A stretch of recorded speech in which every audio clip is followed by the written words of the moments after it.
উফ, কি হয়েছে রাহি, আজকে দেরি যায় তো?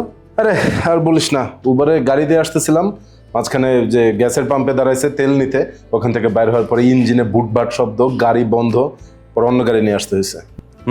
তোর ড্রাইভার মনে হয় খেয়াল করে নাই, পাম্পের লোক মনে হয় ডিজেলের জায়গায় পেট্রোল দিয়ে দিছে গাড়িতে।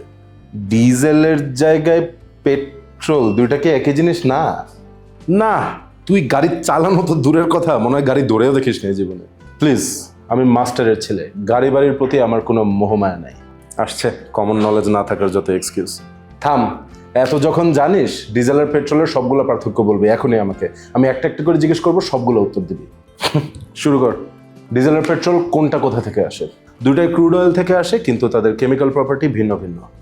যেমন যেমন ধর, পেট্রোল ইগনাইট হয় ডিজেলের চেয়ে দ্রুত এবং সহজে, পেট্রোল ইগনাইট হয় স্পার্ক প্লাগ দিয়ে, আর ডিজেল হয় হাই কম্প্রেশন দিয়ে। তাহলে ভালো কোনটা? ডিজেল যেহেতু তার চেয়ে ঘন আর জলেও মানে আস্তে, তাই লম্বা যাতায়াত যখন তুই রেগুলার করিস তখন ডিজেলই সাশ্রয়ী। আর মাইলেজ বেশি দেয় কোনটা? আরে বাহ, তুই মাইলেজও বুঝিস। আচ্ছা, একই রকম পেট্রোল আর ডিজেল ইঞ্জিনের মধ্যে যদি তুলনা করা হয়, তাহলে ডিজেলের মাইল প্রতি ফুয়েল এফিসিয়েন্সি 20 থেকে 30% বেশি। আর ইঞ্জিন দামে কোনটা? সেটা তো ফিক্স না, তবে ডিজেল ইঞ্জিন টেকেও বেশি, তবে এটার আবার মেরামতের খরচটাও বেশি। তাহলে ডিজেল ইঞ্জিনে পেট্রোল দিলে সমস্যা কেন হয়?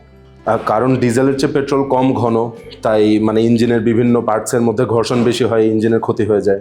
আর পেট্রোল ইঞ্জিনে ডিজেল দিলে ওটা অত বেশি ক্ষতি হবে না, তবে ইঞ্জিন চালুই হবে না, কারণ পেট্রোল ইঞ্জিন ডিজেল জ্বালাতেই পারবে না। সবই তো পারলি দেখতেছি। এই তোর হাতে ফোনটা দেখে তুই গুগল করতেছিস তাই না? এই দাঁড়া।